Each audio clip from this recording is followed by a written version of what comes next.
Sa previous video ng ating Peso Ready mga kaibigan, hindi ko na naipakita sa inyo na tayo po ay nakapag-avail ng loan. So, ang unang loan natin ay 1,000 pesos lamang. So, nakapag-avail tayo ng walang interest at ngayon, ladies and gentlemen, tayo po ay magbabayad ng ating loan. Tara po, samahan po ninyo ako, magbayad po tayo. So, nakalagay po dito ang aking next payment due ay amounting to 1,000 pesos. So, pwede ka pala mag-custom amount, no? Ito, pwede ka mamili kung saan ka magbabayad. I-click mo lang ang GCash. Pag kinlik mo yung GCash, confirm mo yung email mo, checking your information, 2 to 3 minutes lang may matatanggap ka ng email.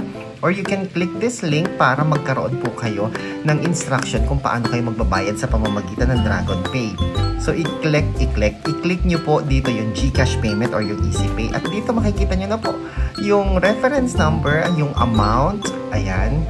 Tapos, yan, pwede mo nang i-copy-paste yan. I-paste mo yan dito sa Dragon Pay, sa payment center po. Okay. Yan, so, ayan, makikita mo dito yung payment instruction, ladies and gentlemen. Pumunta ka ngayon sa GCash, yung na-copy mo na reference number, yun ang ipipaste mo dito. I-search mo lang dito yung Dragon Pay.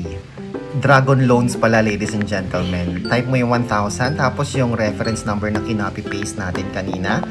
Contact number mo po, tapos ang iyong email address. Ilagay mo na yung email address mo dyan para sure na makareceive ka ng resibo ng iyong pinagbayaran. Tanggalin mo yung check button sa baba para 1,000 lang yung babayaran mo. Then, voila! Bayad na po ang ating first loan sa Peso Ready. Ayan mga kaibigan. So don't forget to save a copy of your receipt para if in case in the future magkaroon po ng aberya, meron kang resibo, katunayan na ikaw ay nagbayad na.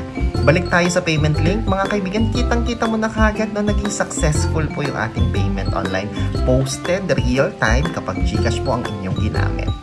So tara po mga kaibigan, tignan natin kung magkakaroon ng panibagong increase sa ating Peso Ready app.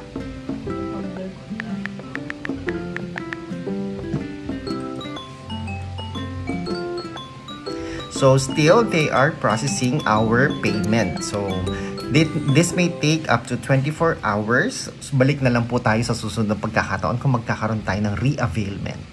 Ako po si Chico. Enjoy the rest of the day and God bless po.